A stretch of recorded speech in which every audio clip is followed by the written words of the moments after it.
Aujourd'hui, j'aimerais aborder avec vous ce passage de l'Écriture qui m'a beaucoup interpellé. Euh,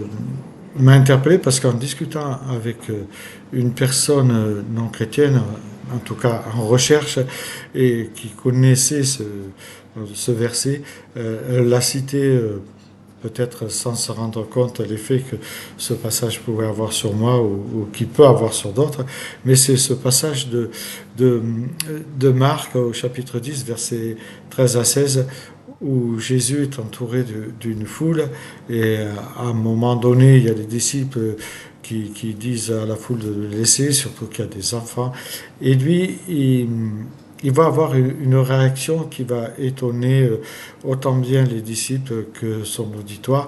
puisqu'il va dire, laissez venir à moi les petits-enfants et ne les empêchez pas, car le royaume de Dieu est pour eux et pour ceux qui leur ressemblent. Euh, mais moi, j'aimerais m'arrêter justement sur ce passage laisser, sur ce verbe laisser venir à moi les petits-enfants, et sur le thème à moi.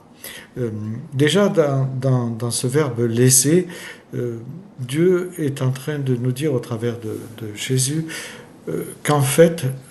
nous-mêmes, nous pouvons être un obstacle à ce que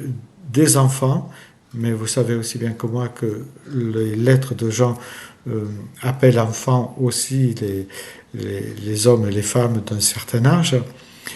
nous pouvons être un frein à ce que les gens aillent au Seigneur, aillent à sa rencontre, parce que justement, au lieu de les amener à lui, et c'est là où je m'arrêterai aussi sur le moi, laisser venir les petits-enfants à moi, nous les amenons parfois, ou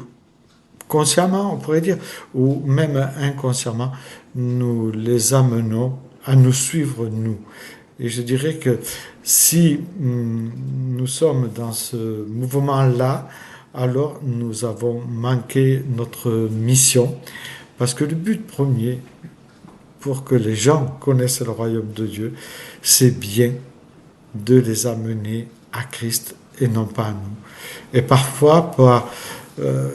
par orgueil, certainement, ou aussi pour pouvoir être aimé, nous avons une tendance à dire mon groupe de jeunes, mon groupe d'études bibliques, mon groupe de maison, alors que aucun jeune, aucun groupe de maison, aucun groupe d'études bibliques, aucune assemblée n'appartient que ce soit à un pasteur ou à une personne qui en a la responsabilité. Et je crois qu'il y a un grand danger de faire des disciples de nous-mêmes sans nous en rendre compte, consciemment ou inconsciemment. En fait, on peut saisir qu'une personne est disciple de Christ à partir du moment où elle est plus attachée au Christ qu'à nous. Je ne dis pas qu'il ne faut pas avoir de relations, ni d'atomes crochus avec les uns, avec les autres, mais le danger serait justement d'amener des hommes et des femmes ou des enfants à nous plutôt qu'au Christ. Et là, on aurait manqué notre mission, et je le dis souvent, parfois notre passion pour ce que nous avons comme service ou comme mission que Dieu nous a confiée, euh, euh, cette passion peut dépasser justement la mission que Dieu nous a confiée. Voilà, c'est ce que je voulais dire. Et pensez à ce texte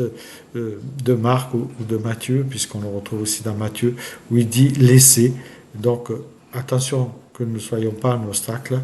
et venir à moi les petits-enfants. Donc il est question du Christ, donc de bien comprendre que nous devons amener chaque personne au Christ afin qu'il découvre le royaume de Dieu. Car sinon, il risque de passer à côté de ce formidable cadeau que Dieu veut faire à chaque homme et femme qui se tourne vers lui. Je vous souhaite une bonne journée en Christ.